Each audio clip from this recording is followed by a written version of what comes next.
के सिमराव गांव में चल रहे श्री राम कथा ज्ञान के चौथे दिन भव्य श्री राम विवाह महोत्सव का आयोजन किया गया। इस अवसर पर प्रसिद्ध श्री राम कथा वाचक परम पूज्य अनंत श्री विभूषित डॉक्टर रामाशंकर नाथ दास जी महाराज ने कहा कि श्री राम के श्रवण मात्र से मनुष्य को सुख शांति व धन्य धान की प्राप्ति होती है।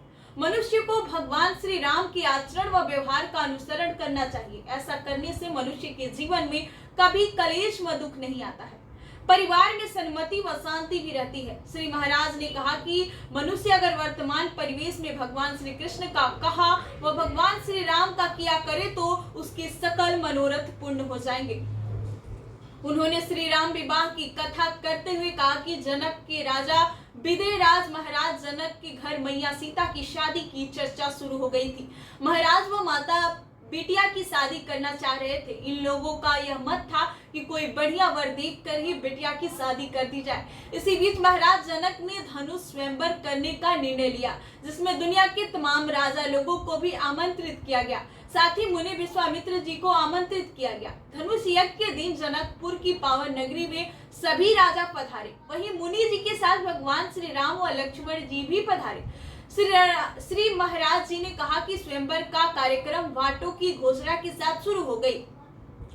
सभी राजा बारी बारी से धनुष उठाने व प्रतिष्ठा चढ़ाने का प्रयास करने लगे, लेकिन किसी के धनुष हिला भी नहीं। एक समय वैसा आया जब 10,000 राजा एक साथ धनुष को उठाने के लिए आगे बढ़े। तब महाराज जनक ने उन्हें रोकते हुए कहा कि मैं अगर जानता कि यह धरती वीरों से खाली पड़ी है तो यह स्वयंवर रखकर अपनी जग हसाई नहीं करता। इतना सुनते ही लखन लाल जी क्रोध से आग बबूला हो उठे। वह बीच में आकर महाराज जनक को ललकारते हुए कहा कि महाराज, जब तक एक भी रघुवंशी इस सभा की नहीं है तब तक आपकी इस तरह की अनुचित बात करना सही नहीं है।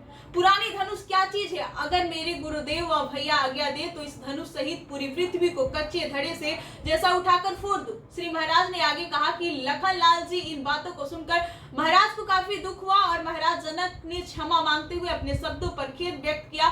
तब मुनि जी की आज्ञा से भगवान श्री राम आगे बढ़े व धनुष को प्रणाम किए। इसे देखकर सभी राजा हंसने लगे। जिस धनुष को इतने जनों ने मिलकर नहीं उठाया, यह बालक कैसे उठाएगा? इसी बीच भगवान श्री राम ने उक्त धनुष को एक झटके में उठाया व तोड़ डाला। भगवान के धनुष तोड़ने से ही मैया सीता, राजा जनक, माता सुनैना के अलावे सभी के चेहरे खुशियां से झूम उठे। चारों तरफ मंगल गान होने लगा, देवता पुष्प वर्षा करने लगे और भगवान की विवाह मैया सीता से संपन्न हुआ। इस अवसर पर विवाह महोत्सव की एक दिव्य झांकी भी निकाली गई, जिसमें धनुष तोड़ा गया व जयमाल किया गया, जिस पर सभी श्रोता झूम उठे व तालियां गड़गड़ाने लगी। महिलाओं व कलाकारों के मांगलिक गीतों से समूचा नगर गुंजमय हो गया। इस अवसर पर मीरगंज नगर परिषद उप सभाध्यक्ष धनंजय कुमार यादव ने व्यासपीठ विराजमान महाराज श्री पुष्पमाला से सम्मानित किया। मौके पर यज्ञ के पुष्प यजमान बीडीसी जयप्रकाश कुशवाहा, वार्ड सदस्य दीपक कुशवाहा,